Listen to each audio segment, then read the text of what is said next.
এই সূরাটি মূলত তারাই শুনবেন যারা খুবই অভাবে আছেন, কষ্টে আছেন, কোনোভাবেই যাদের মনের আশা পূরণ হচ্ছে না, যারা গরিবি দূর করতে চান, ঋণ পরিশোধ করতে চান, এবং যারা চাকরি হারিয়ে দিশেহারা হয়ে পড়েছেন, কোনোভাবেই কোনো মাধ্যম খুঁজে পাচ্ছেন না। আজকের এই গুরুত্বপূর্ণ সূরাটি শুধুমাত্র তাদের জন্যই। কষ্ট করে সূরাটি আপনারা মনোযোগ দিয়ে প্রথম থেকে শেষ পর্যন্ত শুনুন।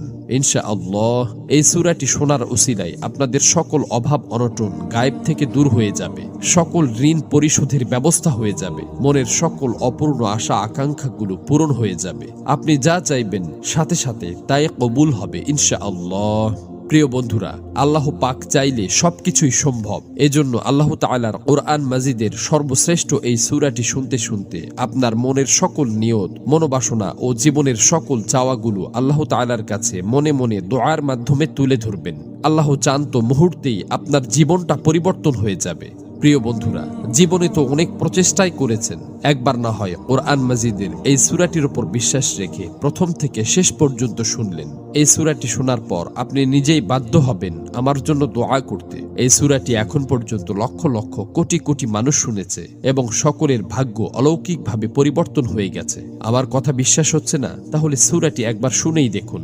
এই সূরাটি মূলত কোরআন মাজিদের অন্যতম গুরুত্বপূর্ণ ও পাওয়ারফুল একটি সূরা। সূরাটি এ পর্যন্ত যতজন শুনেছে ততজনের সকল নিয়ত আল্লাহ তাআলা পূরণ করে দিয়েছেন। মনের ইচ্ছা পূরণের জন্য এই সূরাটি সর্বশ্রেষ্ঠ সূরা।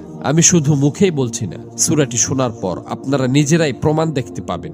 এজন্য কোরআন মাজিদের উপর বিশ্বাস রেখে দ্রুত সূরাটি একবার শুনে নিন।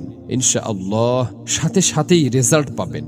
মহান আল্লাহর কাছে দোয়া করি, হে আল্লাহ, যারা যে নিয়তে যে উদ্দেশ্যে এই সূরাটি সম্পূর্ণ শুনেছে এবং শুনবে, আপনি তাদের জীবনের সকল উদ্দেশ্য এবং মনের সকল আশা আকাঙ্ক্ষা গায়েব থেকে পূরণ করে দিন। আমিন। কমেন্ট বক্সে আপনিও আমিন লিখে উন্মুক্ত দোয়ায় শরীক থাকুন, কেননা কে জানে যে কার মুখ থেকে বলা আমিন কখন কবুল হয়ে যায়। তো চলুন সূরাটি শুনে নেওয়া যাক। أعوذ بالله من الشيطان الرجيم بسم الله الرحمن الرحيم